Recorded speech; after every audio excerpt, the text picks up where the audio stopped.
Hello there and welcome to my second channel, my main channel being Control-Alt-Reese, which is where I talk about retro computing and gaming stuff.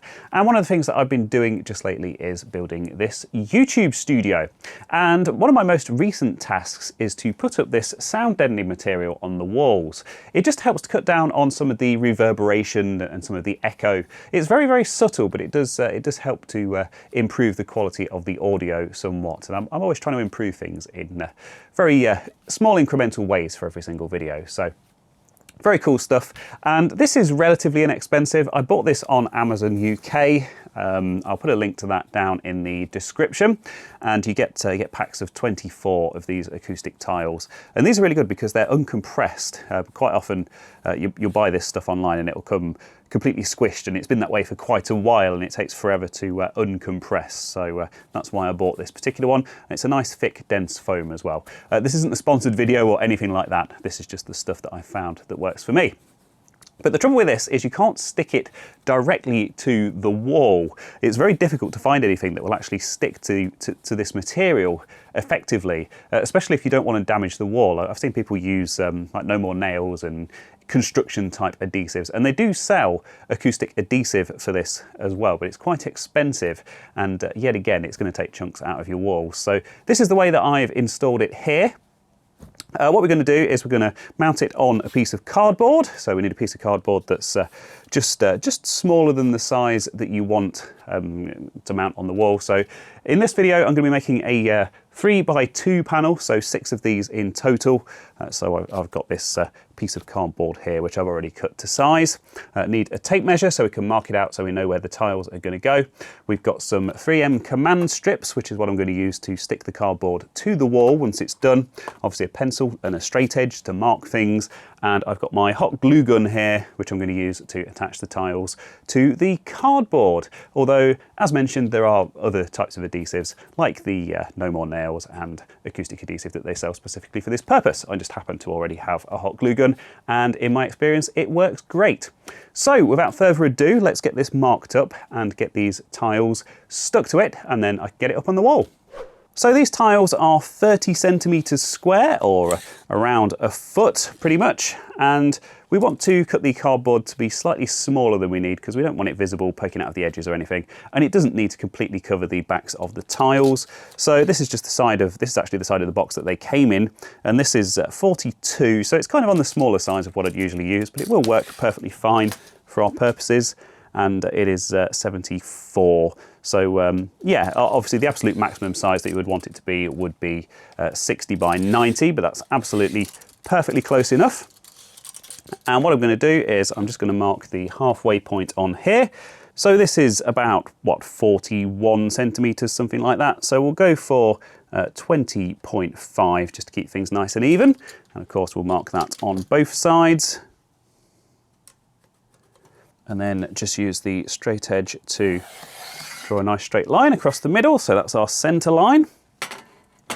And then we want 3 tiles across. So we'll measure this length, which is 73 centimeters, and we'll divide that by 3, which is about 24 point something. So it doesn't have to be exact. It's just a rough guide. So we know the tiles are all straight when they're fitted. So we'll go for 24. And then 24 again in from this end, and the same again this side. Go for 24, 24 again, and just draw the lines across with our straight edge. So now it's just a case of applying a generous amount of hot glue to each square, just working through the tiles one by one, making sure they're stuck on nice and straight. And the trouble with this glue gun is I need to put it back in this dock to reheat between every single tile. So this is going to take a while, so let's do a bit of a time lapse.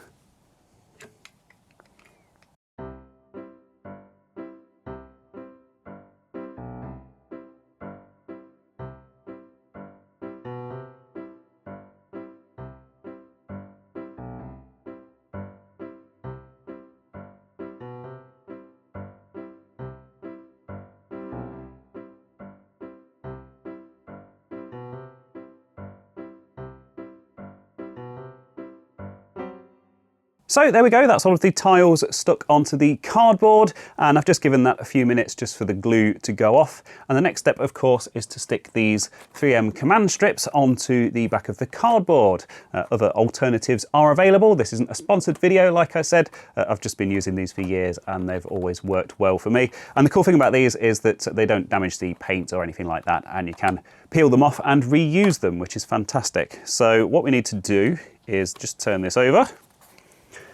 And the cardboard on this one's perhaps a little bit on the small side compared to what I have been doing, but it's perfectly fine for holding these and they'll be nice and secure on there, so that's fine. And then all we need to do is just get some of these. They're the large ones. Just see if I've got some smaller ones, because these tiles aren't heavy at all, so they don't really need much to hold them up to the wall. I'll save the larger ones for something bigger, like pictures and whatever else that I've been sticking to the walls. And then it's just a case of peeling these off and sticking them to the back. And then we can stick this to the wall.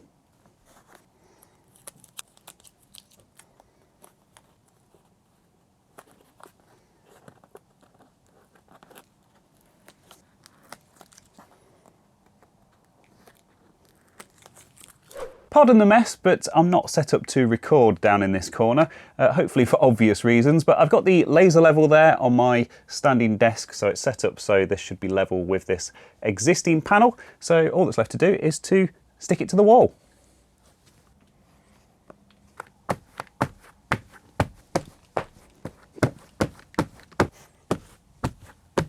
So that's another essential studio job underway, and yeah, they're really looking the part. As to whether they're making a difference to the audio, I guess the only real way to tell would be to get the rest of them up and record some stuff and compare that to some of the earlier stuff I recorded in here before the panels were up. But I'm pretty sure I can hear a difference, particularly on this side versus the other part of the studio that I haven't treated yet. So hey, but like I said, if nothing else, they look cool, don't they? So thank you ever so much for watching. If you enjoyed the video and found it useful and or entertaining, please do feel free to give it a thumbs up. And if you have any questions or comments, of course, let me know down in the comments section.